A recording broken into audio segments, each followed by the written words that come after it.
أما بعد فأعوذ بالله من الشيطان الرجيم بسم الله الرحمن الرحيم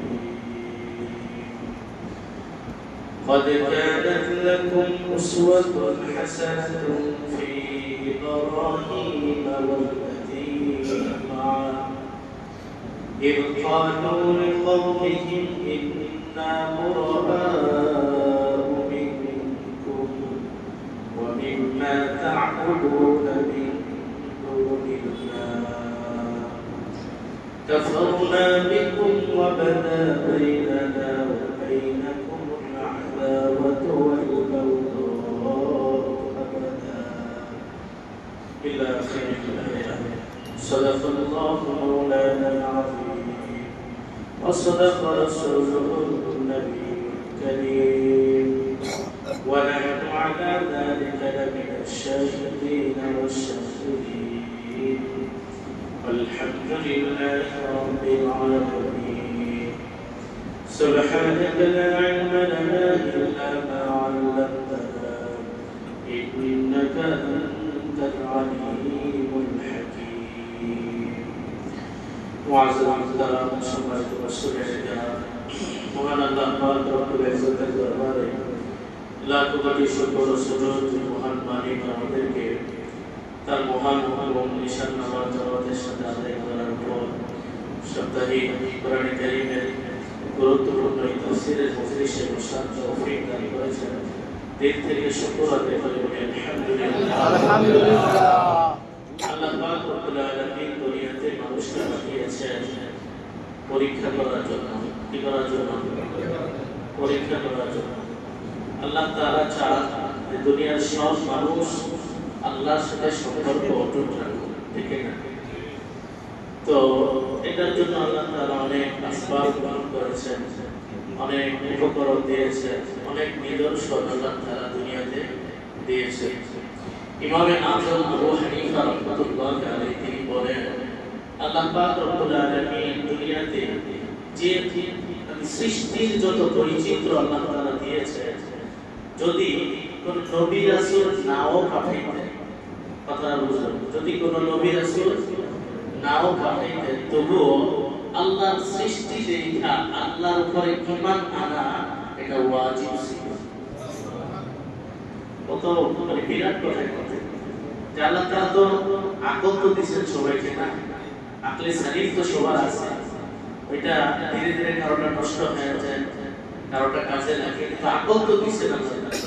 ইমামে আযম আবু হানিফা রাহমাতুল্লাহি আলাইহি বলেন, আল্লাহ তাআলা যদি কোন নবী রাসূল নাও পাঠাইতেন, তবুও বিবেক খাটাইয়া সৃষ্টি দেখা তার স্রষ্টাকে চেনা, তার স্রষ্টার উপরে ঈমান আনা প্রত্যেকের উপরে ওয়াজিব ছিল। সেখানে আল্লাহ তাআলা শুধু এতটুকুর উপরে ক্ষেত্র রাখেন না, আমাদের দেশে এতটুকুর উপর ছেড়ে দেন। আল্লাহ তাআলা যুগে যুগে নবী রাসূল পাঠাইয়া হাতে কলমে আবার সাথে কিতাবও দিয়েছেন, কিতাবও দিয়েছেন, রিজালও দিয়েছেন, কিতাবও আছে, শিক্ষকও আছে। হাতে কলমে শিক্ষা দেওয়ার জন্য, হাতে কলমে আল্লাহর সাথে জোড়া দেওয়ার জন্য আল্লাহ তাআলা এই ব্যবস্থা করেছেন। সুবহানাল্লাহ, কি পরিমাণ আল্লাহ তাআলা অনুগ্রহ! আল্লাহ তাআলা যুগে যুগে নবী রাসূলদেরকে পাঠিয়েছেন। নবী রাসূলদের উপরে আমাদের ঈমান আনার জন্য, ঈমান কামেল হওয়ার জন্য শর্ত হলো সব নবী রাসূলের উপরে বিশ্বাস স্থাপন করা। ঠিক না বলেন? সব নবী রাসূলের উপরে বিশ্বাস। আমানতু বিল্লাহ ওয়া মালাইকাতিহি ওয়া কুতুবিহি ওয়া রুসুলিহি, সব ফেরেশতার উপরে ঈমান আনলাম, সব আসমানি কিতাবের উপরে ঈমান আনলাম, সব নবী রাসূলদের উপরে আমরা ঈমান আনলাম। একজন নবীকে যদি কেউ অস্বীকার করে, এই উম্মত হইয়াও, নবীজির উম্মত হইয়াও এই যুগে এসেও অনেক পূর্বের কোন একজন নবীকেও যদি বলে ওনাকে আমি মানি না, ঈমানদার থাকবে না। এজন্য সব নবীদের প্রতি আমাদের সম্মান আছে না নাই? সব নবীদের প্রতি আছে। বাকি অনেক সময় আমরা হাউস নিয়ে খুব বেশি চিন্তা ভাবনা করি যে নবী কত 1,40,000 বা 2,40,000, ঠিক না? নির্দিষ্ট সংখ্যা এটা স্পষ্টভাবে বিশুদ্ধভাবে প্রমাণিত না। নাকি 1,40,000 নাকি 2,40,000 নাকি অগণিত, এই সংখ্যা জানার কোনো দরকার আছে? বলেন দরকার আছে? সেদিন হঠাৎ করে আমার অনেক মুসলিম হঠাৎ করে জিজ্ঞাসা করতেছিলেন, হুজুর কোন নবীর আলোচনা বলেন তো কোরআনে সবচেয়ে বেশি আছে? আমি বলি এটা জায়গা কি করবে, এটা তো খুব বেশি গুরুত্বপূর্ণ কোনো প্রশ্ন হইল না, এটা কি খুব বেশি গুরুত্বপূর্ণ? এটা একটা কুইজ, একটা কুইজ মনে করেন যে কেউ জায়গা লাগছে কোন নবীর আলোচনা সবচেয়ে বেশি আছে, কিন্তু না জানে তাফসীর, না জানে তরজমা, না কিছু জানে, শুধু 21টা জানছে আর বড় লেখক বলেন এটা কোনো গুরুত্বপূর্ণ প্রশ্ন না। তোনাকে বুঝাই দিলে সুন্দর হতো। নবী রাসূলের সংখ্যা যাই হোক না কেন আমরা সব নবীদের উপরে বিশ্বাস রাখি, ঠিক না বলেন? কোরআনে কারীমে আল্লাহ তাআলা সব নবী রাসূলদের কথা বলছেন। কোরআনে কারীমে আল্লাহ তাআলা বলেন মিনহুম মান কাসাসনা আলাইহি ওয়া মিনহুম মান লাম নাকসুস। কিছু কিছু নবীদের গল্প আমি আপনার কাছে বলছি, এই কোরআনে কিছু কিছু নবীর কথা আমি বলি। সর্বসাকুল্যে খুঁজলে দেখা যায় মাত্র 25 জন নবীর কথা কোরআনে কারীমে আছে, বুঝলেন? মাত্র 25 জন। তো যাই হোক, বলার উদ্দেশ্য এই নবী রাসূলদের মধ্যে সবার মর্যাদা আমার সমান ছিল না, কারো মর্যাদা বেশি ছিল, কারো মর্যাদা একটু কম ছিল, কিন্তু ফিরাসিনি সকলেই সম্মানিত। জলিলুল কদর মহা সম্মানিত নবী যারা আছে তাদের মধ্যে অন্যতম একজন নবী হলেন হযরত ইব্রাহিম আলাইহিস সালাম। কে? হযরত ইব্রাহিম আলাইহিস সালাম। আমাদের এই উম্মতে মুহাম্মাদিয়াকে বলা হয় মিল্লাতে ইব্রাহিমী। কি বলা হয়? মিল্লাতে ইব্রাহিমী। ইব্রাহিমী অনেক আদর্শ, অনেক চেতনা এই মুহাম্মাদি মিল্লাতে, মুহাম্মাদি শরীয়তের মধ্যে বহাল হয়েছে। এজন্য বলা হয় কি মিল্লাতে ইব্রাহিমিয়া। আমাদের মুসলমান এই জাতি গোষ্ঠী হিসাবে নাম আখ্যায়িত করেছেন যিনি, তিনি হযরত ইব্রাহিম আলাইহিস সালাম। এজন্যই বলা হয় মুসলিম জাতির পিতা হলেন হযরত ইব্রাহিম আলাইহিস সালাম। কথা যেহেতু আসলে আসল বলি যে জাতির পিতা কে, এ নিয়ে অনেক বাকবিতণ্ডা হয়। মনে রাখতে হবে এটা দুইটা বিষয়, একটা হলো মুসলিম জাতি, আরেকটা হলো সীমারেখা হিসাবে হিন্দুস্তানি জাতি, পাকিস্তানি জাতি, বাঙালি জাতি। কথা বুঝে আসছে? বিভিন্ন দেশ হিসাবে, ভৌগোলিক হিসাবে একটা হলো জাতি, আর হলো ধর্মীয় দৃষ্টিকোণ থেকে জাতি। মুসলমান তাদের ধর্মীয় দৃষ্টিকোণ থেকে কোনো সীমারেখায় আবদ্ধ না। কোনো সীমারেখায় পৃথিবীর শেষ প্রান্তের পশ্চিম প্রান্তের একজন মুসলমান, পৃথিবীর পূর্ব প্রান্তের একজন মুসলমান, তারা পরস্পরে কি তার কিছু হলে সে বিস্মিত হবে, তার কিছু হলে সে তার কষ্টে সে দুঃখ পাবে, তার খুশিতে সে আনন্দ, তার আনন্দে সে খুশি হবে, তার সুখে সে খুশি হবে। ঠিক আছে? তাহলে ধর্মীয় দৃষ্টিকোণ থেকে মুসলমানের কোনো কি নাই, সীমারেখা নাই। এই মুসলিম মিল্লাতের জাতির পিতা হলেন হযরত ইব্রাহিম আলাইহিস সালাম। এই কথা কি অস্বীকার করলে কোরআনের কথাই কি করা হবে? অস্বীকার করা হবে। আর ভৌগোলিকভাবে কেউ যদি বলে অমুক হলেন অমুক এলাকার জাতির পিতা, পিতা শব্দের অভিধান দেখবেন অনেক কথা আছে। পিতা মানে এটা, পিতা মানে কি? পিতা মানে সরকার। এই অর্থে যদি কেউ ভৌগোলিক কোন এলাকার পিতা বা নেতা কাউকে আখ্যায়িত করা হয়, এই কারণে কেউ মুশরিক হয়ে যাবে, বিষয়টা না। কথাটা কি বুঝে আসছে? এজন্য একজনে নামাজ পড়তেছে, একজনে সবকিছু করতে খুশি করে একজনকে মুশরিক বলে দিলাম, এত সোজা না। কাউকে কাফের বলতে খুব সাবধান। নবী বলছেন যদি কাউকে কাফের বলা হয়, প্রকৃত অর্থে তার মধ্যে সেটা না পাওয়া যায়, এই কুফরির ফতোয়া পাল্টা তার উপরে সাবধান। এজন্য কোন মুসলমানকে খুশখাস করে কাফের বলা, মুশরিক বলা এটা কি নয়, উচিত না। সালাফ বলেছেন কারণ মধ্যে যদি 99টা কারণ পাওয়া যায়, এই 99টা কারণে তাকে মুশরিক বলা হবে। একটা কারণ আছে, একটা ব্যাখ্যা আছে যেই ব্যাখ্যায় তাকে মুসলমান বলা যায়। সালাফ বলেছেন তবুও তাকে মুসলমানই বলা। কথা বুঝে আসছে? খুশখাস কাউকে মুশরিক কাফের বলা কি নয়, উচিত না। তার মধ্যে অন্যায় কাজ থাকলে, তার মধ্যে শিরকি কাজ থাকলে বলতে হবে সে শিরকি কাজ করেছে, সে মুশরিক হয়ে গেছে, এটা বলা মুশকিল। বলতে হবে সে কুফরি কাজ করেছে, সে কাফের হয়ে গেছে, সুস্পষ্ট এমন কথা বলা কি? তো যাই হোক, ইব্রাহিম আলাইহিস সালাম যাকে আমরা মুসলিম জাতির পিতা, আল্লাহ তাআলা আমাদেরকে এমন নবী দান করেছেন মুসলিম জাতির পিতা হিসেবে, যে নবীর প্রশংসায় আল্লাহ তাআলা কোরআনে কারীমের জায়গায় জায়গায় নিজেই পঞ্চম। সুবহানাল্লাহ। এত এত প্রশংসা করেছেন ইব্রাহিম আলাইহিস সালামের। সূরা নাহল 30 নম্বর আয়াতে আল্লাহ পাক রব্বুল আলামিন বলেন ইন্না ইব্রাহিমা কানা উম্মাতান কানিতান লিল্লাহি হানিফা। আল্লাহ বলেন নিশ্চয়ই ইব্রাহিম ছিল উম্মত, একটা উম্মত।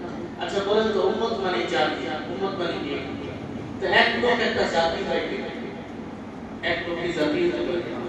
এই কথাটা অনেকটা আমাদের বাংলা কথার মতো, তো একাই 100 কি বলে একাই 100। মুফাসসিরিনরা এই উম্মতের অনেক ব্যাখ্যা করেছেন, বাকি এটাও বলে যে তিনি একা, যদিও তিনি একাই হাজার মানুষের সমান। মুফাসসিরিনরা আবার বলেছেন যে উম্মত বলার আরেকটা কারণ হলো ইব্রাহিম আলাইহিস সালাম যখন দুনিয়াতে আগমন করেন, ঈমানের কারণ বাহক কেবল তিনি ছিলেন, আর পুরা পৃথিবী কুফর শিরকে ভরা ছিল। তো পুরা দুনিয়াটা হলো কুফর শিরকের মিল্লাত, আর ইব্রাহিম আলাইহিস সালাম ছিলেন তাওহীদ আর ঈমানের মিল্লাত। পুরা দুনিয়াটা মিলে হলো একটা জাতি, ইব্রাহিম আলাইহিস সালাম ছিলেন একটাই জাতি। সুবহানাল্লাহ।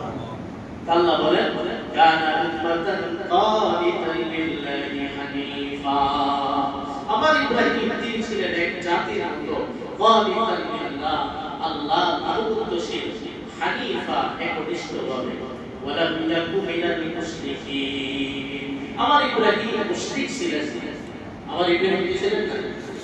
এরা কেন বলা হলো মুশরিক ছিলেন না? এটা আরেকটা বলবো। আল্লাহ আরো প্রশংসা করে বলেন শাকিরান লিআনউমি ইজতাবাহু ওয়া হাদাহু ইলা সিরাতিন মুস্তাকিম।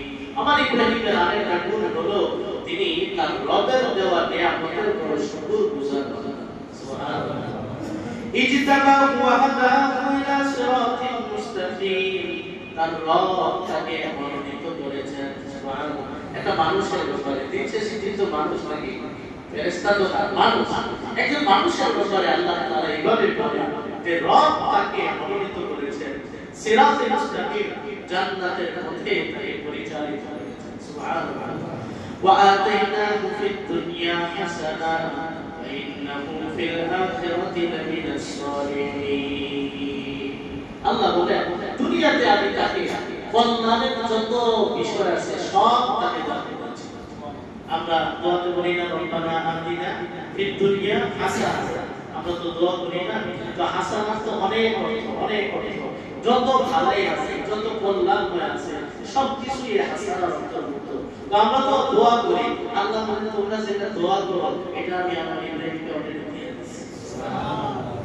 ওয়া আতাইনাহু ফিদ দুনিয়া হাসানা ওয়া ইন্নাহু ফিল আখিরাতি লামিনাস সালিহিন।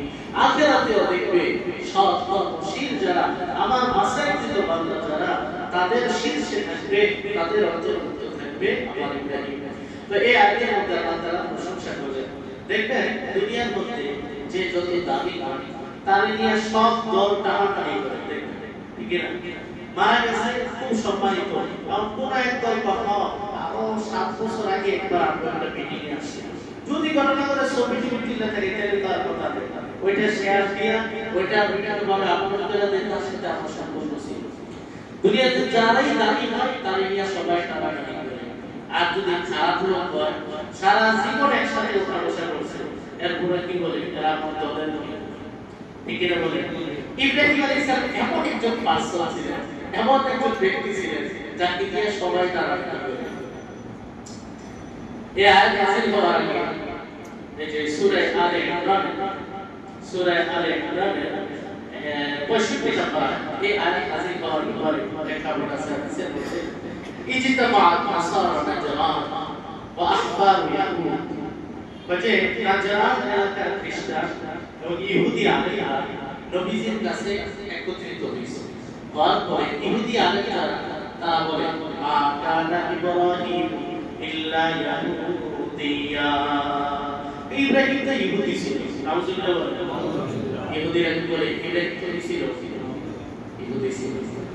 وقال النصارى نجران ما كان إبراهيم إلا نصرانيا, খ্রিস্টানরা বলে না না ইব্রাহিম খ্রিস্টান ছিল।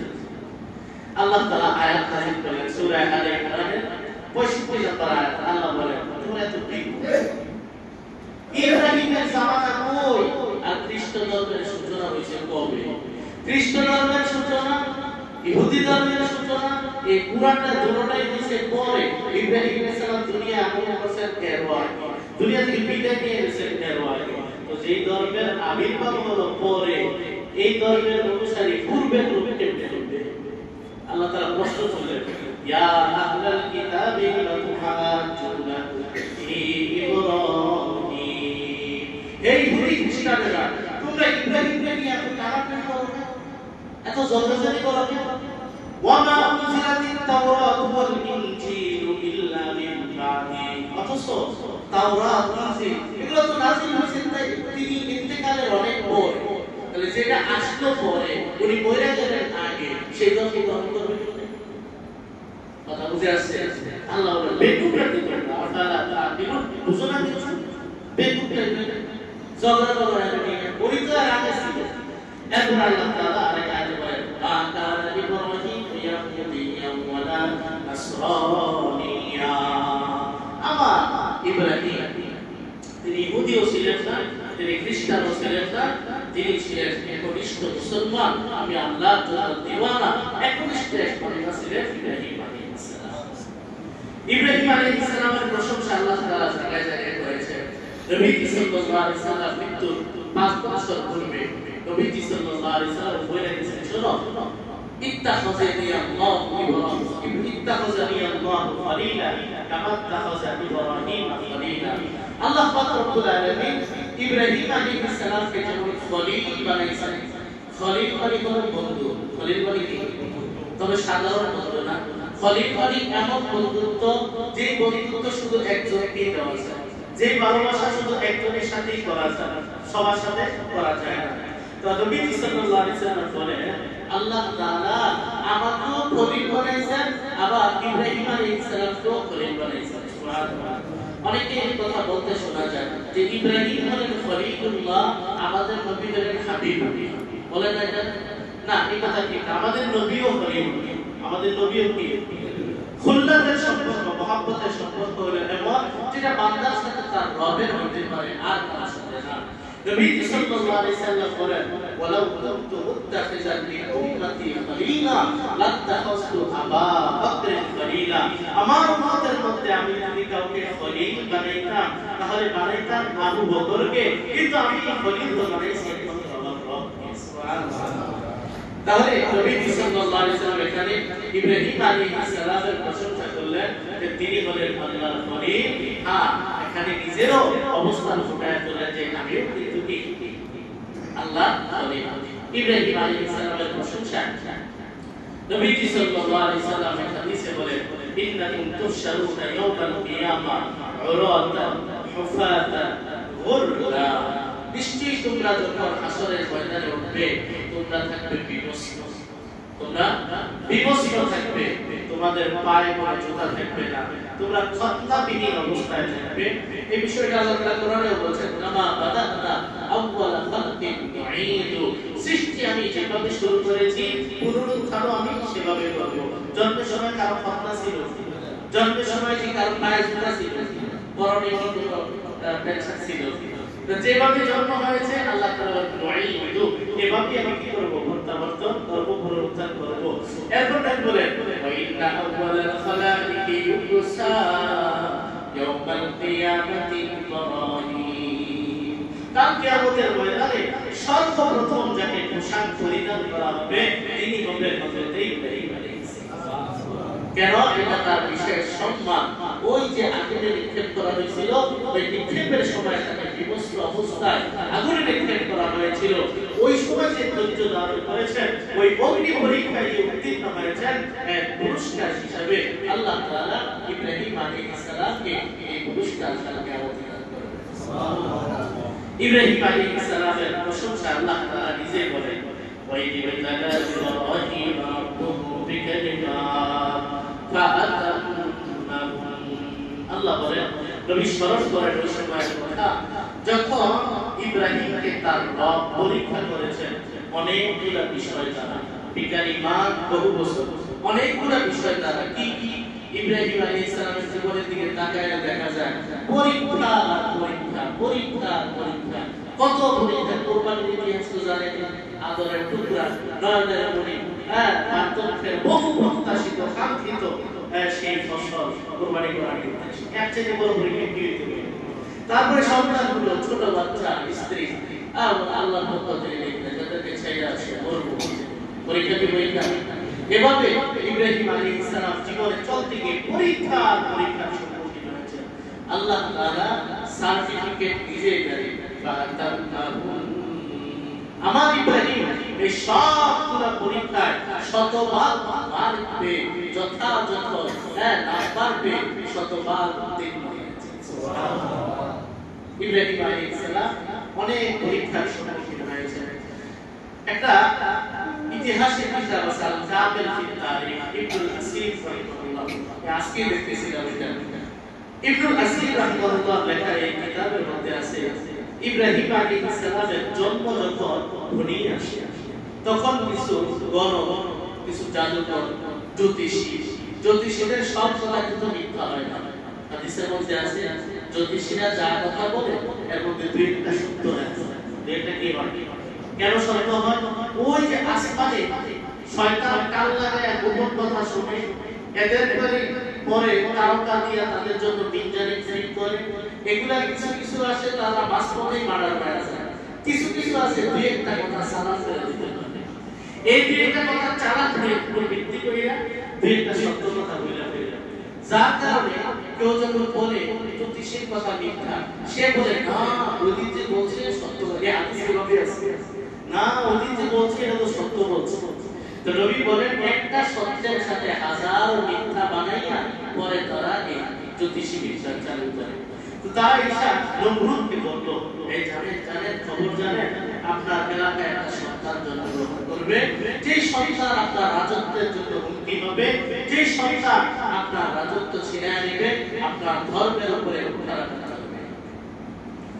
তখন সব তারিখ মেয়াদ সবকিছু বইলা দেওয়ার পরে যে এলাকার কথা বলা হয়েছে ওই এলাকার মধ্যে তার অভিযান যে এই বছরে এই মাসে যত গর্ভবতী মহিলা, ওই যে মুসা আলাইহিস সালামের সময় যেমন করছিল ঠিক ইব্রাহিম আলাইহিস সালামের সময় অবলম্বন করছিল, নমরুদ সবাইকে যত গর্ভবতী মহিলা আছে বাচ্চা প্রসব হলে সাথে সাথে কিন্তু ইব্রাহিম আলাইহিস সালামের ব্যাপারটা এমন হয়েছে আল্লাহ পাক রব্বুল আলামিন রাখে আল্লাহ মারে কে, একটা কথা আছে না রাখে আল্লাহ মারে কে। আল্লাহ তাআলা চাইলে যে দুনিয়াতে পাঠাইবেন, দুনিয়ার তাবৎ ষড়যন্ত্র বিদ্যাগুলি দেখানোর জন্য আল্লাহর এক ওয়াদাই যথেষ্ট, ঠিক না বলে? তো ইব্রাহিম আলাইহিস সালামের আম্মা গর্ভবতী যে হয়েছেন, গর্ভের কোনো লক্ষণ প্রকাশ পায়, গর্ভের কোনো কি লক্ষণ প্রকাশ পায়। যখন প্রসব আসন্ন হলো তখন ইব্রাহিম আলাইহিস সালামের আম্মা একটা জঙ্গলের মধ্যে ঝোপঝাড় একটা আড়ালের মধ্যে গিয়া ওনাকে প্রসব করলেন। প্রসব করার পরে উনি তো সেখান থেকে চলে আসলেন, প্রত্যেকদিন গিয়া দেখতেন। ঐতিহাসিক ওই কিতাবের মধ্যে রয়েছে ইব্রাহিম আলাইহিস সালাম একদিনে এতটুকু বাঁধতেন, এতটুকু বড় হইতেন, স্বাভাবিক শিশু এক মাসে যতটুকু। যখনই চাইতেন তখনই দেখতেন তিনি বৃদ্ধাঙ্গুলি চুষতেছেন। আল্লাহ তাআলা বৃদ্ধাঙ্গুলির মধ্যে ইব্রাহিম আলাইহিস সালামের রিজিকের ফয়সালা করে দিয়েছেন। সুবহানাল্লাহ। এভাবে করতে করতে একটু যখন বড় হয় তখন ঐতিহাসিকরা দুই রকম বলে, কেউ কেউ বলে যে আগে থেকে ইব্রাহিম আলাইহিস সালামের বাবা জানতেন বিষয়টা, কেউ কেউ বলে না আগে জানতেন না, ওনার আম্মা পরবর্তীতে জানাইছেন, উনি আর একটা আলোচনা করে নাই বাদশার দরবারে, বাদশা বলেন পরবর্তীতে ইব্রাহিম আলাইহিস সালাম যখন একটু বয়সর, কেউ কেউ বলে 15 বছর পর্যন্ত এই বছরে ছিলেন, আর জনসম্মুখে আসে না, মোটামুটি বুঝ হওয়ার বয়স। তো যাই হোক, কেউ কেউ বলেন যে ইব্রাহিম আলাইহিস সালামের বাবাই ওনাকে বের করে নিয়ে আসেন বাদশার কাছে বইলেন যে আমার তো একটা বাচ্চা আছে, আপনি কি তাকে আপনার জন্য হুমকি মনে করেন না? কি তো তিনি বের করছেন। কেউ কেউ বলেন না ওনার আম্মা ওনাকে বের করছেন। বের করার পরে এতদিন তো কিছু দেখেন নাই, আব্বারে আর আম্মারে ছাড়া এতদিন কিছু দেখছেন? কিছু দেখেন নাই। বাইরে আনার পরে যখন দেখেন আমি এটা কি, বাবারে জিজ্ঞাসা করেন এটা কি, তো এটা গরু, এটা কি, এটা ছাগল, এটা কি, এটা কি, বাচ্চারা জিজ্ঞাসা করে। তো এত বয়স হয়ে গেল, দেখছে শুধু বাপ মা, আর কারো দেখে না। দুনিয়ার এই রং বেরঙের সৃষ্টি দেখা খালি প্রশ্ন করে আব্বা এটা কি, আব্বা এটা কি। যখন সবগুলার পরিচয় না বললো ইব্রাহিম আলাইহিস সালাম, দেখেন ওই যে আবু হানিফা রাহিমাহুল্লাহ যে কথা আমি প্রথমে বললাম, ইব্রাহিম আলাইহিস সালাম বলেন মা বিহাউলা বিল খালকি কুনতুন মিন আইয়াকুনা লাহুম রাব্বুন। ইব্রাহিম আলাইহিস সালাম বলেন এই সৃষ্টিগুলা দুনিয়াতে এমনি এমনি আসে নাই, আমি সাক্ষ্য দিচ্ছি এগুলা নিশ্চিত একজন সৃষ্টিকর্তা আছে, একজন রব আছে। সুবহানাল্লাহ। ইব্রাহিম আলাইহিস সালাম বলেন এগুলো তো এত সুন্দর নড়াচড়া, এত রঙের এত সৃষ্টির বৈচিত্র্য, এগুলা এমনি আসতে পারে না, এগুলার অবশ্যই একজন সৃষ্টিকর্তা, একজন রব আছে। সুবহানাল্লাহ। এই বিষয়টা আল্লাহ তাআলা সূরা আল-আনআমের 75 নম্বর আয়াতে বলেন وَكَذَلِكَ نُرِي إِبْرَاهِيمَ مَلَكُوتَ السَّمَاوَاتِ وَالْأَرْضِ وَلِيَكُونَ مِنَ الْمُوقِنِينَ। আল্লাহ বলেন আমি ইব্রাহিমকে দেখাইলাম আসমান জমিনের অনেক নিদর্শন, যাতে করে নিজের ঈমানটা আরো পাকাপোক্ত হয়। সুবহানাল্লাহ। নিজের ঈমানটাও কি হয়? পাকাপোক্ত হয় এবং নিজের আকল বুদ্ধি দিয়া আমি যখন নবুয়তের কাছে দান করলাম, বুঝ দান করলাম, তখন তিনি যেন এটা চ্যালেঞ্জ হিসাবে তাদের বিরুদ্ধে যুক্তি হিসাবে পেশ করতে পারেন, এই জন্য আমি অনেক নিদর্শন তাকে দেখাইলাম। তো বের হয়ে আসছে, আসার পরে সন্ধ্যা হয়ে গেছে। তো কেউ ঐতিহাসিক বলেন, মুফাসসিররা বলছেন যে যখন তিনি বের হয়েছেন ওই সময়টা ছিল মাসের শেষ। সময়টা ছিল কি? মাসের শেষে দেখবেন রাতের বেলা চাঁদ দেখা যায়, আসলে তারা দেখা যায়, ঠিক না? মানে চাঁদ উঠে অনেক রাতে গিয়ে আবার অল্প সময় থেকে ডুবে যায়, ঠিক না? মাস শেষে চাঁদের একটু হালকা হালকা দেখা যায়। তো রাত মাথায় গেল, আকাশের দিকে তাকায় দেখেন কি সুন্দর ঝিকিমিকি করে তারা। فلما جن عليه الليل رأى كوكبا قال هذا ربي। আকাশের দিকে তাকায় দেখে কি সুন্দর তারকা ঝিকিমিকি করে। ইব্রাহিম আলাইহিস সালাম এটা আমার রব, এটা আমার কি কিছুক্ষণের জন্য বাইরে নেই, একটু পরে শক্তি দিয়া মানে প্রমাণ করবে এটা রব হতে পারে না, বলে এটা আমার রব। দেখবেন বিদ্যুৎ বিনা যারা গাছের পূজা করে, মাছের পূজা করে, আগুনের পূজা করে, অস্বাভাবিক কিছু দেখে এটা তো খোদা, আগুন সব পুরাতে এত শক্তিশালী না, এটা খোদা। আগুন পূজা যারা করে, বড় গাছ এত মোটা হয় না, এটা কোনো খোদা, গাছের পূজা করে। এর কিরা বলে চিনে দেখে গরু এত উপকারী, এটা দুধ দেয়, তারপরে বসে এটা তো আল্লাহ। এখন এত ভক্তি, এটা পেশাবো খায়, এটার গোবর আল্লাহ তাআলা কেমন এক অবস্থা আমাদের আকলে ধর্মে জীবনে, হ্যাঁ কিভাবে মাখামাখি করে পেশাব খায়, গোবর কি করে না আল্লাহ তাআলা। فلما أفل قال لا أحب الآفلين। তারা কি সবসময় থাকে না, একটু পরে অস্ত যায়। যখন তিনি দেখলেন যে এগুলো অস্ত গেছে, ইব্রাহিম বলেন না না এগুলো আমার রব হইতে পারে না, যেগুলো অস্ত চলে যায় এক অবস্থায় ছিল এগুলো ক্ষয় হয়ে যায়, এটা তো আমার রব হইতে পারে না। রব তো হবে এমন সত্তা যিনি হাইয়ুল কাইয়ুম, যিনি যেমন ছিলেন তেমনই আছেন, কিয়ামত পর্যন্ত তেমনই থাকবেন, যার কোনো ক্ষয় নাই, যার কোনো লয় নাই, তিনি হলেন রব। কিসের এই কারণটা হলো এটা فلما رأى القمر بازغا قال هذا ربي। চাঁদ ওঠার পরে নতুন চাঁদ, সুন্দর চাঁদ, চাঁদ যখন দেখলেন কখনো এটা একটু বড় বড় আছে, তার কাছে একটু বড় সড়ো দেখাচ্ছে, এটা فلما أفل قال لم يهدني ربي لأكونن من القوم الضالين। যখন দেখলেন যে না চাঁদ তো অস্ত চলে যায়, চাঁদ স্ফীত হয়ে যায়, তখন তিনি বলেন হায়রে আমার প্রকৃত রব যদি আমাকে হেদায়েতের পথে না রাখতেন, আমিও তো পথভ্রষ্ট হয়ে যেতাম, আমিও বিপদে গেছি না বলে আমার রব আমাকে বাঁচাইছে। সুবহানাল্লাহ। فلما رأى الشمس بازغة قال هذا ربي هذا أكبر। দিনের বেলা যখন হয়, রাতের বেলা যখন তারকার কথা, চাঁদের কথা, দিনের বেলা দেখুন বড় সড়ো ঢালার মতো একটা সূর্য, একদম বাসি কথা পানি, একদম দীপ্তিময় আলো পুরো ছড়ায় আছে। তিনি যখন বলেন হাযা রব্বি হাযা আকবার, এটা রব মানা যায়, এটা ওই দুইটার চেয়ে বড়, ওই দুইটার চেয়ে কি সন্ধ্যায় যখন দিন শেষে অস্তমিত হয়ে গেল, ফালাম্মা আফালাত ক্বালা ইয়া কওমি ইন্নী বারিউম মিম্মা তুশরিকুন। সন্ধ্যা যখন হয়ে গেল, এটাও যখন ডুবে গেল, তখন তিনি বলে, হে আমার সম্প্রদায়, তোমাদের এই শিরকি কর্মকাণ্ড, এই গাছের পূজা, মাছের পূজা, চন্দ্রের পূজা, এই ফাউ কাম থেকে আমি মুক্ত। আমার সাথে তোমার কোনো সম্পর্ক নাই, আমার সাথে তোমাদের এই পূজা কোনো সম্পর্ক নাই, আমি সম্পূর্ণ মুক্ত। আমি ঘোষণা দিয়ে দিলাম, ইন্নী ওয়াজজাহতু ওয়াজহিয়া লিল্লাযী ফাতারাস সামাওয়াতি ওয়াল আরদা হানিফা ওয়া মা আনা মিনাল মুশরিকিন। আমি ঘোষণা দিয়ে দিলাম, আমি আমার পুরা দেহ সত্তা, আমার দেহ মন সবকিছু সঁপে দিলাম ওই সত্তার সামনে, যিনি আসমান সৃষ্টি করেছেন, জমিন সৃষ্টি করেছেন, তার সামনে আমি আমাকে একনিষ্ঠভাবে পেশ করলাম, ঘোষণা দিয়ে দিলাম, মা আনা মিনাল মুশরিকিন। আমি মুশরিক না, মুশরিকের সমর্থনকারী না, শিরকি কর্মকাণ্ডে আমি মুশরিক। সুবহানাল্লাহ। ইব্রাহিম আলাইহিস সালামের জীবনের অন্যতম বৈশিষ্ট্য হলো তার ওপেন ঘোষণা, শিরকের সাথে তার কোনো মিল নেই, সম্পর্ক নাই। এই জন্য সর্বপ্রথম আপনাদের ক্ষেত্রে তেলাওয়াত করেছিলাম যে আয়াতটা, এই আয়াতের মর্ম এবার শোনাই। সূরা মুমতাহিনা 4 নম্বর আয়াতে আল্লাহ বলেন, قد كانت لكم أسوة حسنة في إبراهيم والذين معه। আল্লাহ বলেন, হে নবী মুহাম্মদের উম্মতেরা, তোমরা শোনো, ইব্রাহিম এবং তার উম্মতের মাঝে রয়েছে তোমাদের জন্য উত্তম আদর্শ। আমরা তো নবীর মধ্যে উত্তম আদর্শ রয়েছে ওই আয়াতটা সবসময় শুনি, কিন্তু এই আয়াতটা তখন সবাই শুনি যে ইব্রাহিম আলাইহিস সালামের মাঝেও রয়েছে আমাদের জন্য কি উত্তম আদর্শ। কোন দিক দিয়ে আদর্শ? কারণ তারা বলেছে, قالوا لقومهم إنا براء منكم ومما تعبدون من دون الله।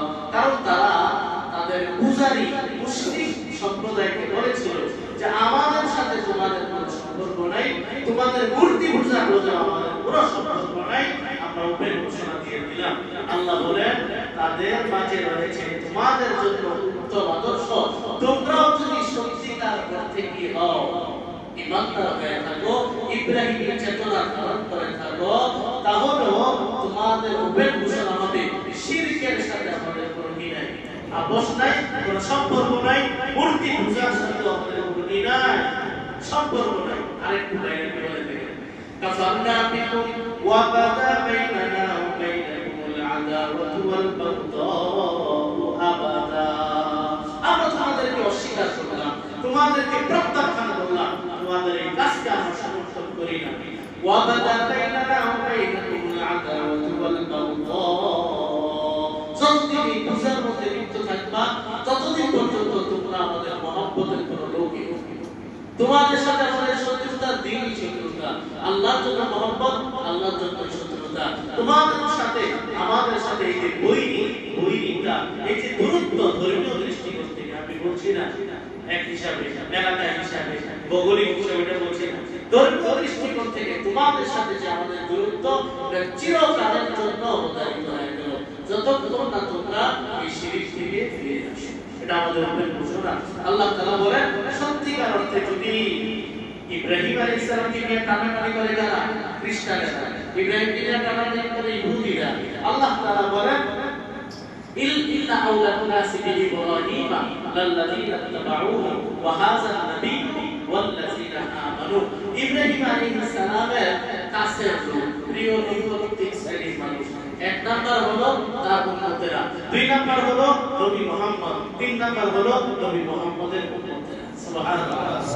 হযরত ইব্রাহিম আলাইহিস সালামের কাছে যদি হতে চাই, শিরকের ব্যাপারে, মূর্তি পূজার ব্যাপারে আমাদের ওপেন ঘোষণা থাকবে, এগুলোর সাথে আমাদের কোনো কি নাই, সম্পর্ক নাই। এবার আসে ইব্রাহিম আলাইহিস সালামকে আল্লাহ তাআলা পরীক্ষা করেছেন। পরীক্ষাগুলো তো অনেক ভাবে, মৌলিক তিনটা পয়েন্ট আমরা সামনে রাখি।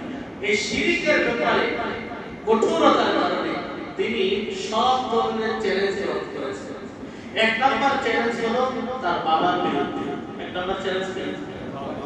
বাবা যদি শিরকের পক্ষে থাকে, তার পক্ষ নেওয়া যাবে? বলে নেওয়া যাবে। অনেক ঘরে এমন আছে যে বাবা মাজারে যায়, মাজারে গিয়ে সিজদা করে, সন্তানকেও ফুসলায় মাজারে যাওয়ার জন্য। সাবধান, বাবা মার কথা শোনা আবশ্যক, যতক্ষণ না নাফরমানি না হবে, যতক্ষণ না রবের নাফরমানি না হবে। লা তাআতা লিমাফিকে ফি মাসিয়াতিল খালিক স্রষ্টাকে সন্তুষ্ট করে সৃষ্টিকে অনুসরণ করা যাবে না। তো এক নম্বর হলো তার বাবার বিরুদ্ধে অবস্থান, দুই নম্বর হলো পুরা কওমের বিরুদ্ধে অবস্থান, তিন নম্বর হলো সমসাময়িক বাদশার বিরুদ্ধে অবস্থান। সুবহানাল্লাহ। মানে তিনি কওম ছাড়বেন, পরিবার ছাড়বেন, বাদশার বিরুদ্ধে অবস্থান টান করে দাঁড়ায় যাবেন, তবুও তিনি শিরকের ব্যাপারে কোনো আপোষ করবেন না। এটাই ছিল ইব্রাহিম আলাইহিস সালামের চেতনা, এটাই ছিল ইব্রাহিম আলাইহিস সালামের। দেখেন এখানে সূরা মারিয়ামের মধ্যে বড় সুন্দরভাবে আছে। আসলে তাফসীরের অনেক দিক থাকে। হ্যাঁ, তাফসীরের একটা দিক হলো তাফসীরুল কুরআন বিল কুরআন। তাফসীরের এক আয়াতের তাফসীর আরেক আয়াত দিয়ে বলা, এক আয়াতের তাফসীর। এজন্য আমি ৮-১০টা জায়গা হাফেজ হওয়ার থেকে সুবিধা মোটামুটি বোঝা যায় কোন কোন জায়গায় আলোচনা আছে। এটা হলো তাফসীরুল কুরআন বিল কুরআন। তো তিনটা পয়েন্ট। এক নম্বর হলো বাবার বিরুদ্ধে অবস্থান। এখানে সূরা মারিয়ামের মধ্যে আল্লাহ তাআলা বলেছেন ওয়াজকুর ফিল কিতাবি ইব্রাহিম, নবী আপনি কোরআনে ইব্রাহিমের কথা স্মরণ করেন। ইন্নাহু কানা সিদ্দীকান নাবিয়্যা, নিশ্চয়ই তিনি ছিলেন সিদ্দীক, সত্যবাদী, তিনি ছিলেন নবী। ইয ক্বালা লিআবিহি ইয়া আবাতি লিমা তা'বুদু মা লা ইয়াসমা'ু ওয়া লা ইউবসিরু ওয়া লা ইউগনি আনকা শাইআ। স্মরণ করুন যখন তিনি তার পিতাকে বলেছিলেন, হে আমার শ্রদ্ধেয় পিতা, আপনি কেন পূজা করেন এমন মূর্তি, যে মূর্তি না পারে শুনতে, না পারে দেখতে, না পারে কোনো কিছু প্রতিহত করতে, না পারে শুনতে, না পারে দেখতে, না পারে কোনো কিছু প্রতিহত করতে। ইব্রাহিম আলাইহিস সালামের বাবার নাম কোরআনে আসছে আযর, কিন্তু আযর মূলত একটা মূর্তি। আযর কি? ওই মূর্তি নিয়ে সবসময় তার ধ্যান, এই কারণে ওর নামে আছে আযর। মূল নাম অনেক বলছেন তারেক, আরো বিভিন্ন নামের কথা আছে। ইব্রাহিম আলাইহিস সালামকে একবার তার বাবা, ওনার পেশা ছিল মূর্তি বানায় বানায় বাজারে বেচেন ওনার বাবা। তো একবার কি করছে, ইব্রাহিম আলাইহিস সালাম দিয়ে বাজারে পাঠিয়েছেন, যাও বাজারে গিয়ে কিছু মূর্তি বেচা। বাজারে গিয়ে বলেছে, কে কিনবে? মাইয়া বিউনি মিন্নি মা লা ইয়াদুরু ওয়া লা ইয়ানফাউ, এক কিনবা কি এমন জিনিস যে জিনিস না উপকারে আসে না ক্ষতি করে। বলেন বাজারে গিয়ে বলতে হয় কি যে ভাই এই কাজে হবে, সেই কাজে হবে, সাকাত খাইয়া সাকাত করবে, কত কিছু করে বেশি আরো আগ্রহ দেয়। উনি কি ঘোষণা দিয়েছে, মাইয়া বিউনি মা লা ইয়াদুরু ওয়া মা লা ইয়ানফাউ, এমন জিনিস কে কিনবা যা কোনো ক্ষতিও করতে পারে না, কোনো উপকারও করতে পারে না, কেউ কিনবে একটাও বেচা হবে না। পরে কি করছে, বৃষ্টি পথে বাড়িতে আসার সময় পানির মধ্যে সুবা দিয়েছে, সুবা দিয়ে পানি ইশরাফি ফিরে পানি কর, খাসনাকে পানি খান, খাসনাকে পানি খান। উনি এই কাজগুলো করছেন মূর্তির অসারতা বোঝানোর জন্য। কিসের জন্য? এখন তো কিছু কিছু হলে ধর্মীয় অনুভূতিতে আসে, এত অনুভূতি আসে না, এত অনুভূতি আসে না, আপনি যৌক্তিকভাবে কোরআনের কথার উঠে কিসের আবার ধর্মীয় অনুভূতি সাথে বানাইল একটা জিনিস, এটারে আবার দিন শেষে সন্ধ্যাবেলায় মানে সবাই ধরিরা মাইয়া না করলে পাপ দিয়ে যাবে, এরকম কথাই নয়। এরকম ধর্ম বিশ্বাস হতে পারে শারীরিক ভাষায় যৌক্তিকভাবে এটা উপস্থাপন কেন করি না? ভয় পায় ধর্মীয় উদাহরণ, ধর্মীয় অনুভূতিতে এত অনুভূতি আসে না। তো তিনি বলছেন যে আপা কেন এগুলা করেন? ইয়া আবাতি ইন্নী ক্বাদ জাআনি মিনাল ইলমি মা লাম ইয়াতিকা ফাত্তাবি'নি আহদিকা সিরাতান সাবিয়্যা। আমার বাবা, আমার কাছে আসমানি ইলম আছে যেটা আপনার কাছে আছে না। আপনার তো বয়স বড় হইতে পারে, মুরব্বি মানুষ, কিন্তু আমার আল্লাহ নবী বানাইছে, আল্লাহর পক্ষ থেকে এমন ইলম আছে যেটা আপনার কাছে নাই। অতএব আপনি যেটা বলি শুনে আহদিকা সিরাতান সাবিয়্যা, আমি আপনাকে একদম জান্নাতে যাওয়ার সিরাতে মুস্তাকিম দেখাবো। সুবহানাল্লাহ। ইয়া আবাতি লা তা'বুদিশ শাইতান, আমার পিতা শয়তানের পূজা করেন না। শয়তানের পূজা তো করে না, করে তো মূর্তির পূজা, করে কাফির দেশে, বলে না করে কাফির দেশে, তাহলে এজন্য শয়তানের পূজা। ইন্না শাইতানা কানা লির-রাহমানি আসিয়া, শয়তান এটা আমার রবের পুরান পাপী, পুরান পাপী। কানা লির-রাহমানি আসিয়া, এটা পুরান পাপী। ইয়া আবাতি ইন্নী আখাফু আইয়ামাসসাকা আযাবু মির-রাহমান তাকুনা লিশ-শাইতানি ওয়ালিয়্যা। ইয়া আবাতি আরবি যারা বুঝেন তারা জানবেন ইয়া আবি মানে হে আমার আব্বা, আর ইয়া আবাতি বলতে আপনি শ্রদ্ধার সাথে দেখেন দাওয়াত দিয়েছেন, দাওয়াতের ভাষা কত সুন্দর। এ শ্রদ্ধেয় পিতা, ইন্নী আখাফু আন ইয়ামাসসাকা আযাবুন মিনার রাহমান, আপনি যদি মূর্তি পূজা না ছাড়েন আমি আশঙ্কা করি যে আল্লাহর পক্ষ থেকে আযাব আপনাকে গ্রেফতার করবে। ফাতাকুনা লিশ-শাইতানি ওলিয়া, শয়তান যেমন মারদুদ হয়েছে, শয়তান যেমন বিতাড়িত হয়েছে, আল্লাহর গজবের শিকার হয়েছে, আপনিও তার সাথী হয়ে যাবেন, তার বন্ধু হয়ে জাহান্নামে হয়ে যাবেন, আমি বড় আশঙ্কা করি। قال أراغب أنت عن آلهتي يا إبراهيم لئن لم تنته لأرجمنك واهجرني مليا। সবগুলা শয়তান কি উত্তর দিয়েছে শুনেন। أراغب أنت عن آلهتي হে ইব্রাহিম, তুমি কি আমার এই যে পূজা আমি অমুকের পূজা করি, অমুক মা, অমুক দুর্গা ইত্যাদি ইত্যাদি পূজা করি, তুমি কি এসবের ব্যাপারে বিরাট বাজো? তুমি কি এগুলা থেকে বিমুখ? এগুলা তো অপছন্দ করো। লাইন লাম তানতাহি, তুমি এই দাওয়াতি মিশন থেকে যদি বিরত না থাকো, লা আরজুমান্নাকা, আমি পস্তা আঘাতে পাথর মাইরা তোমাকে হত্যা করব, সন্তান হত্যা করব। ওয়াহজুরনি মালিয়া, দূর আমাদের দূরে যাও। ইব্রাহিম আলাইহিস সালাম বলেন সালামুন আলাইহি, এটা হলো বিদায়ী সালাম। এটা কি সালাম? ভালো থাকো। তাহলে তো বলে কি বলে ঠিক আছে ভালো থাকো। সাআস্তাগফিরু লাকা রাব্বি ইন্নাহু কানা বি হাফিযা। দাওয়াত দিলাম, মানলেন না, ঠিক আছে আপনার জন্য আমি আল্লাহর কাছে দোয়া করব, আপনার জন্য ক্ষমা প্রার্থনা করব। ইন্নাহু কানা বি হাফিযা, আমার রব আমার ব্যাপারে বড় স্থিরশীল, আমি জানি আল্লাহ আমাকে হিদায়াত দেবেন। এখন এখান থেকে একটা কথা, বাবা তো মুশরিক, বাবা কি বলে না, বাবা কি মুশরিকের জন্য ক্ষমা চাওয়া যাবে কিনা এটা কোনো ফতোয়ার ভিতর গাঁটা লাগবে না, কোনো হাদিসও বলা লাগবে না, সরাসরি কোরআন আয়াত থেকে শোনাইছি। আল্লাহ তাআলা কোরআনে বলেন 11 নম্বর পারা 4 নম্বর পৃষ্ঠা আছে, আল্লাহ বলেন মা কানা লিন-নবী ওয়াল্লাযীনা আমানু আন ইস্তাগফিরু লিল-মুশরিকিনা ওয়ালাউ কানু উলি কুরবা।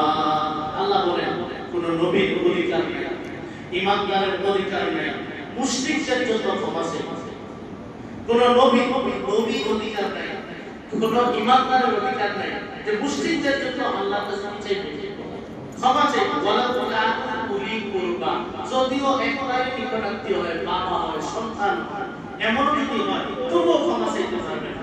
এবার বলেন আমাদের কোন সেলিব্রিটি ভিন্ন ধর্মের ইসলামের স্পষ্ট ঘোষণা, ইসলাম ছাড়া কোন মতাদর্শ ধর্ম হিসেবে আল্লাহর কাছে গ্রহণযোগ্য না। এবার সেলিব্রিটি মারা গেছে, উনি নামাজি হাজী সাহেব স্ট্যাটাস দেয় ওপারে ভালো থাকে, ওপারে আল্লাহ তো বলে ওপারে ভালো থাকার সিস্টেম নাই। আপনি বললে হবে আপনি কাছের ইমানদার ওপারে ভালো থাকো, ওপারে ভালো থাকা কি ঈমান ছাড়া সম্ভব? কি বলে? তাহলে আল্লাহ বলছেন কোন মুশরিকের জন্য ক্ষমা চাওয়া যাবে না আল্লাহর কাছে। এখন প্রশ্ন হয় ইব্রাহিম আলাইহিস সালাম যে বললেন, প্রশ্ন হয় এই প্রশ্নের উত্তর আমাদের আয়াতে রয়েছে ওয়ামা কানা ইস্তিগফারু ইব্রাহিম লিআবিহি ইল্লা আন মাওইদাতিন ওয়াদাহা ইয়া। তার ইব্রাহিম তো তার বাবার জন্য যে ইস্তিগফার করছেন এটা একটা ওয়াদা খালি পালন করছেন। এটা কি করছেন? ওয়াদা দিয়েছিলেন, ওয়াদা পালন করছিলেন। فلما تبين له أنه عدو لله تبرأ منه, যখন প্রকাশ পেয়ে গেল যে সে চূড়ান্তভাবে আল্লাহর দুশমন, শিরকের উপরে তার মৃত্যু হয়েছে, তাবাররা মিনহু, তিনি এরপরে ওটা ঠান্ডা ছেড়ে আর দোয়া করেন। তাহলে এখান থেকে মাসআলা হলো কাফের বেঈমানের জন্য দোয়া করা যাবে। কি দোয়া? আল্লাহ তাকে হেদায়েত দান করেন। কি দোয়া? আল্লাহ তাকে হেদায়েত দান করেন। যদি মারা যায় আস্তাগফিরুল্লাহ আর কোনো কথা নেই, আল্লাহ চূড়ান্ত ঘোষণা, আল্লাহ শিরক মাফ করবেন না। কুফরি অবস্থায় মারা গেলে আল্লাহ তাআলা মাফ করবেন, এটা চূড়ান্ত কথা। জীবিত থাকতে এটুকু দোয়া করা যায় যে আল্লাহ তাকে হেদায়েত দান করেন। এই আয়াতে আল্লাহ বলে দিলেন মুশরিকদের জন্য কি চাওয়া যাবে না, ক্ষমা চাওয়া যাবে না। নবী সাল্লাল্লাহু আলাইহি ওয়াসাল্লাম হাদিস শরীফে ইরশাদ করেন কাল কিয়ামতে ইব্রাহিম আলাইহিস সালামের সাথে তার আব্বার দেখা হয়েছে। দেখা হওয়ার পরে বাবা বলবে ইয়া বুনাইয়া আল ইয়াউমা লা আসিকা, ইয়া বুনাইয়া মানে ইয়া আব্বু, ইয়া বুনাইয়া মানে আব্বু আদর করে বলে আব্বু আজকে বলো না কি বলবা, কথা দিলাম আজকে তোমার কথা আর ফেলবো না, আজকে তোমার কথা ফেলবো না, সহায় ভাবে বলবে।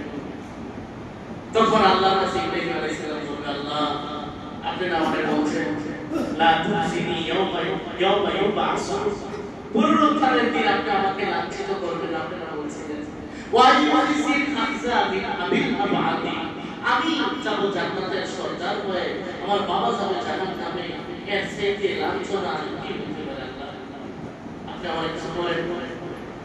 আল্লাহ তাআলা মুহূর্তের মধ্যে ইব্রাহিম আলাইহিস সালামের বাবার চেহারাটাকে বিকৃত করে দিলেন। একটা প্রাণী ছাগলের ছানা অথবা শুকরের মতো একটা আকৃতি দিবেন, যার পরে পিতৃত্বের যে মহব্বত ভালোবাসা সেটা থাকবে না।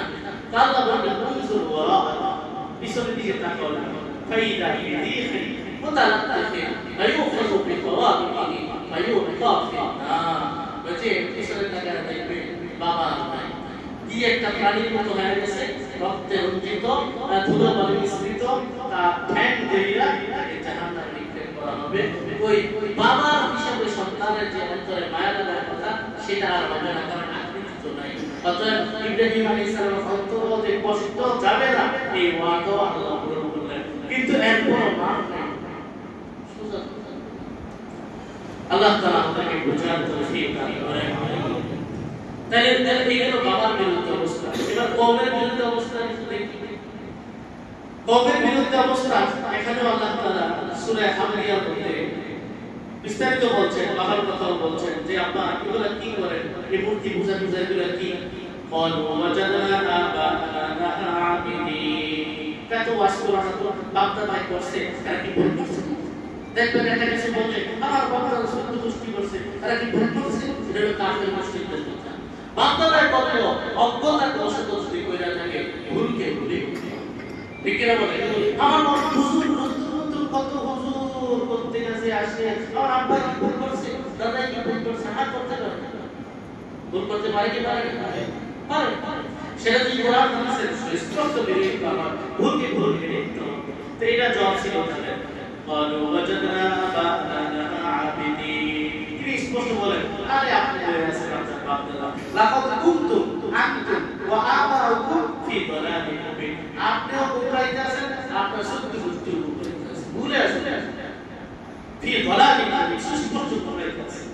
ক্বালু আজিতানা বিল হাক্কি আম আনতা মিনাল লাইবিন, তারা বলে এই ফাইজলামি করো, আম আনতা মিনাল লাইবিন, ফাইজলামি করো, বাংলা তুমি বলে এই ছোটছা তুমি করো।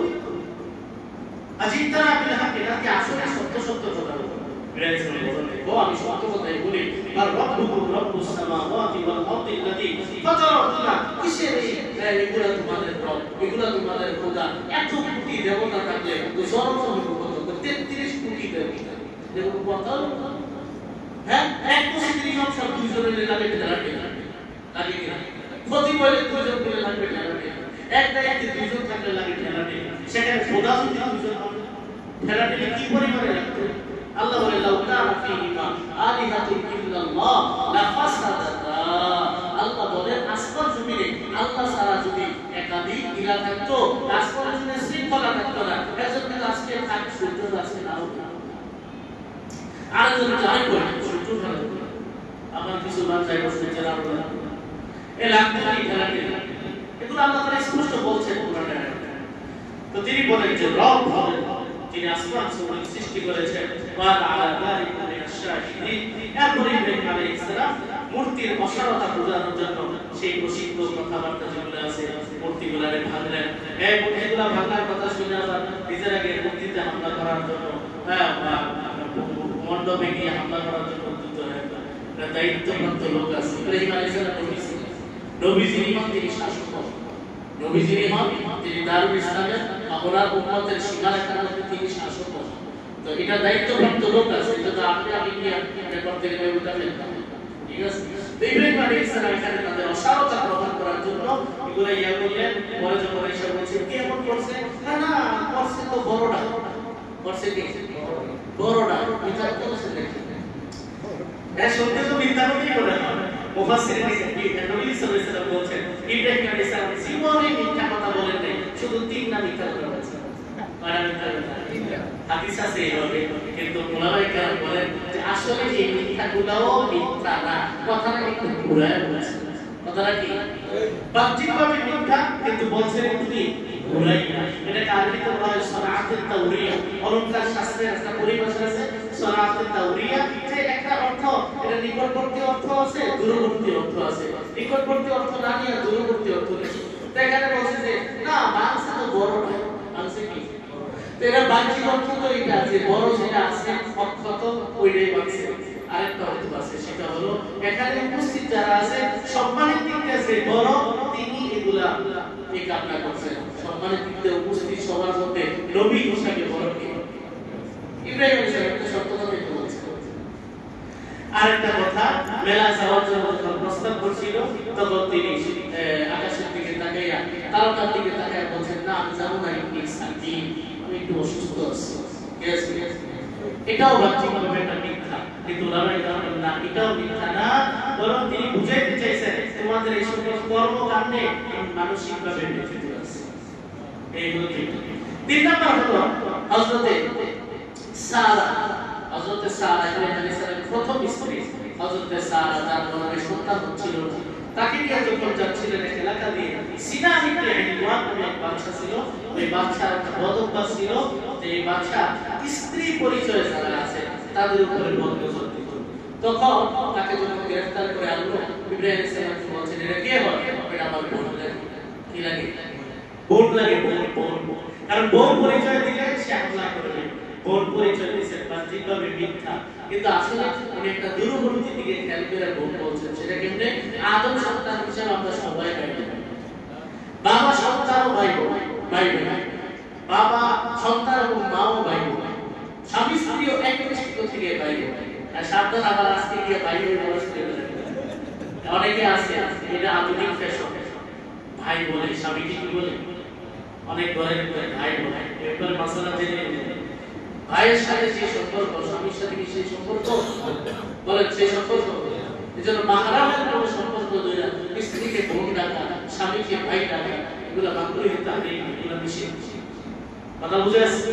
যাই হোক, ইব্রাহিম আলাইহিস সালাম যেটা বলছিলেন সেটা হলো একটু বলে বলছে আমার বোন লাগে, মানে আদম সন্তান হিসেবে আমরা তো সবাই ভাই বোন, সবাই সন্তান, অতএব আমরা সবাই ভাই বোন। এখানে ইব্রাহিম আলাইহিস সালাম যে বলছিলেন যে না এই কাজগুলো করছে তো কে? বড়টা। তাহলে এখানে তিনি কওমের বিরুদ্ধে গেলেন, ওদিকে গেলেন বাবার বিরুদ্ধে, সবকিছু পরিহার করে তিনি এলাকা ছাড়লেন। এরপরও তিনি কি করেন নাই? শিরকের সাথে আপোষ করেন নাই। সর্বশেষ তিনি তার বাদশা, ওই জমানার বাদশার সাথে টক্কর লাগছেন। সূরা বাকারা নম্বরে 3 নম্বর 2 নম্বর পৃষ্ঠায় আল্লাহ তাআলা বলেন আলাম তারা ইলাল্লাযী হাজা ইব্রাহিম ফি রাব্বিহি আন আতাহুল্লাহুল মুলক। নবী আপনি কি ভেবে দেখছেন ইব্রাহিমের ঝগড়াটা, বাদশার সাথে কি ঝগড়াটা করতে দেখছেন আপনি? আল্লাহ বলেন আলাম তারা, খেয়াল করে কি দেখছেন? ইলাল্লাযী হাজা ইব্রাহিম, ওই বাদশা যে কি ইব্রাহিমের সাথে টক্কর লাগছে, জোরতে লিপ্ত হয়েছে, রবের পরিচয় নিয়ে কি তুমিতে কইছে তাকে কি লেগে আমি একটা ক্ষমতা দিলাম, ক্ষমতার পাওয়ার পাইয়া আর নিজেই খোদা ভাবা শুরু করছে। দুনিয়াতে পুরা পৃথিবী শাসন করছে চারজন। কয়জন? পুরা পৃথিবী শাসন করছে চারজন, দুইজন ইমানদার, দুইজন বেঈমান। একজন হলেন সুলাইমান আলাইহিস সালাম, আরেকজন হলেন যুলকারনাইন, যেটাকে বলে ইস্কান্দার, বাংলাতে সম্ভবত আলেকজান্ডার। কি বলে? আলেকজান্ডার, যুলকারনাইন। এই হলো ইমানদার।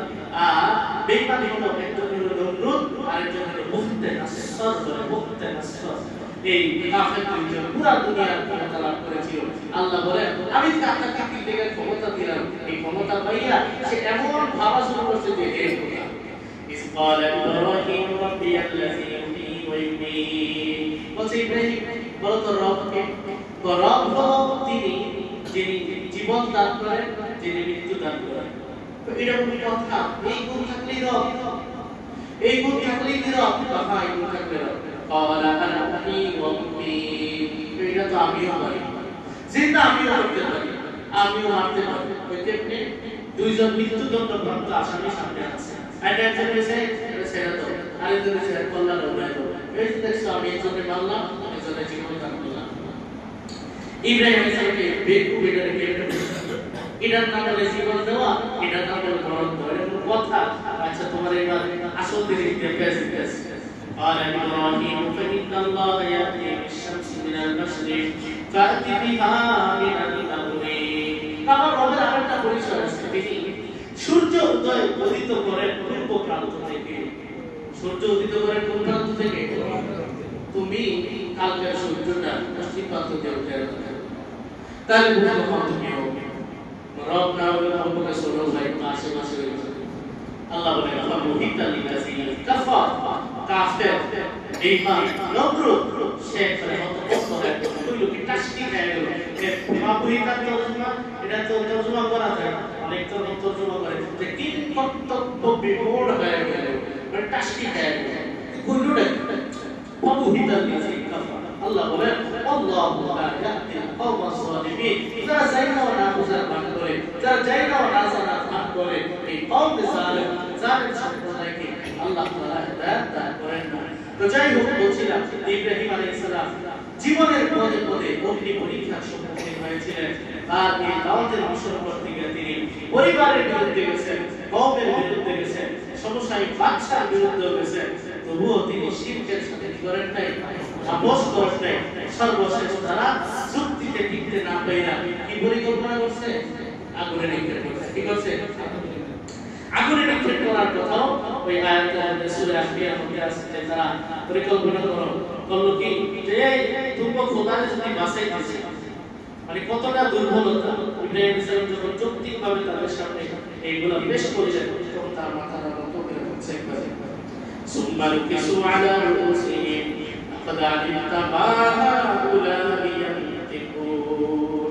কথাটা কিছু করে বলছে তুই না কিন্তু জানো এরা কথা বলতে পারে না, তুমি কি লেগেছে যে আমরা একবারে জিজ্ঞেস কে বাঁচি এত কথা বলতে পারে না, তুমি জানো তারপর ইমাম ইব্রাহিম সালাম চিন্তা করলেন আফাতা'বুদুনা মিন দুনিল্লাহ মা লা ইয়ানফা'ুকুম শাইআন ওয়া লা ইয়াদুররুকুম। যে আল্লাহর বাদ দিয়া এমন জিনিসের পূজা কেন করো যেটা না পারে উপকার করতে, না পারে কোনো ক্ষতি করতে? কুফির লাকুম ওয়া লিমা তা'বুদুনা মিন দুনিল্লাহ, ধিক্কার তোমাদের জন্য, ধিক্কার এই সকল মূর্তিদের জন্য। হ্যাঁ, কেন তোমরা সত্যটা বুঝো না?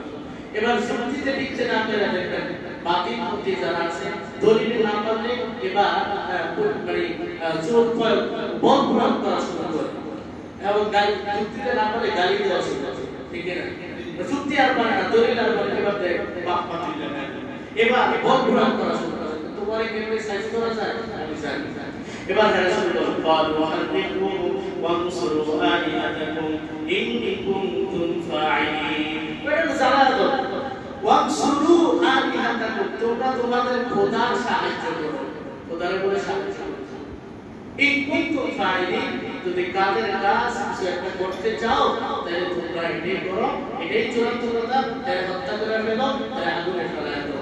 এরপরে কিভাবে আগুনে ফেলানো হয়েছে বিস্তারিত কথা, দীর্ঘদিন পর্যন্ত লাকড়ি ইত্যাদি জ্বালানো হয়েছে। এমনও বলা হয় যে অনেক উপর দিয়া পাখি যাইলে এমন উত্তপ্ত হয়েছিল যে এই পাখিটা পর্যন্ত সাথে সাথে ধোঁয়া হইয়া নিচে পড়ে যেত, এত উত্তপ্ত ছিল। এমন উত্তপ্ত হয়েছে যে ইব্রাহিম সালামকে ফেলানো যেতেছে না, কাছেই যাওয়া যেতেছে না। পরে একটা চরকির মতো বানিয়ে অনেকে বলে আমি আল্লাহ ভালো, এটা তো আর বিশুদ্ধ কোনো কথা পাই না। নগর দোলা যেটা আছে, নগর দোলা আছে না বিভিন্ন পাখি, নগর দোলা টাইপের কিছু একটা বানিয়ে ইব্রাহিম সালামকে কইরা চরকা দিয়ে বলে ফেলাইছিল। যখন ফেলাইতেছিল এই কথাটা মনে রাখবেন সারা জীবন ইব্রাহিম আলাইহিস সালাম বলতেছিলেন আল্লাহুম্মা আনতাল ওয়াহিদু ফিস সামা ওয়া আনতাল ওয়াহিদু ফিল আরদ হাসবিয়াল্লাহ ওয়া নি'মাল ওয়াকিল। আয় আল্লাহ, আসমানের পুরো সীমানায় আপনি একক খোদা, জমিনের পুরো সীমানায় আপনি একক খোদা। আমি আপনার উপরে ভরসা করলাম, আপনি আমার জন্য যথেষ্ট, আপনি আমার জন্য উত্তম তত্ত্বাবধায়ক। সুবহানাল্লাহ। বিপদের এই কঠিন মুহূর্তে ওনার এই অনড় অবস্থা থেকে আমাদেরকে শিক্ষা গ্রহণ করতে হবে। আরেকটা চমৎকার কথা, এই অবস্থায় এসে জিবরাইল আলাইহিস সালাম বলছে যে আলাকা হাজাতুন, ইব্রাহিম তোমার কিছু দরকার আছে এই মুহূর্তে? বল কি সিচুয়েশন, কি অবস্থা, এই মুহূর্তে কিছু কি দরকার আছে? সেই অবস্থায় ইব্রাহিম আলাইহিস সালাম বলেন আম্মা ইলাইকা ফালা, প্রয়োজন তো আছে কিন্তু তোমার কোনো সাহায্যের প্রয়োজন নাই, আমার জন্য আমার রবই যথেষ্ট। আল্লাহ তাআলা আমাদেরকে বুঝা সেই চেতনা সেই আদর্শ ধারণ করার তৌফিক দান করুন। এরপর আল্লাহ বলছেন যে হে আবু কুনি বান্দান ওয়া সালামান আলা ইব্রাহিম। এই অকিবদের বিস্তারিত কথা আছে, লম্বা হয়ে যাবে। সার কথা হলো ইব্রাহিম আলাইহিস সালাম তার এই শিরকের বিরুদ্ধে অবস্থান করতে গিয়ে তিনি তার পরিবারের বিরুদ্ধে গেছেন, সমাজের বিরুদ্ধে গেছেন। কোন উদারতা নয়, কোন ধরনের সুশীলগিরি নয়, ওপেন ভাবে শিরকের সাথে আমার কিনে সম্পর্ক পরিবার বিরুদ্ধে গেছেন, যা সমাজ বসে যা রাষ্ট্র দেশে তবু যা, তবু আমি শিরকের সাথে আপোষ করব না। আল্লাহ পাক রব্বুল আলামিন ঈমানের দৌলত অনেক বড় দৌলত, বিশাল বড় দৌলত। নবী বলছেন যে ঈমান নিয়ে যেতে পারে যদি শেষটা যদি তার ঈমানে হালাতে হয়, আরে একদিন জান্নাতে যাবেই। ঈমানের দৌলত কত বড় দৌলত, এটা বুঝে আসবে মূল্যায়নের সময়। আল্লাহ পাক রব্বুল আলামিন আমাদের সকলকে শিরকের সংমিশ্রণ মুক্ত ঈমান মৃত্যু পর্যন্ত অটুট অবিচল রাখার তৌফিক দান করুন। আমিন। আখিরু দাওয়ানা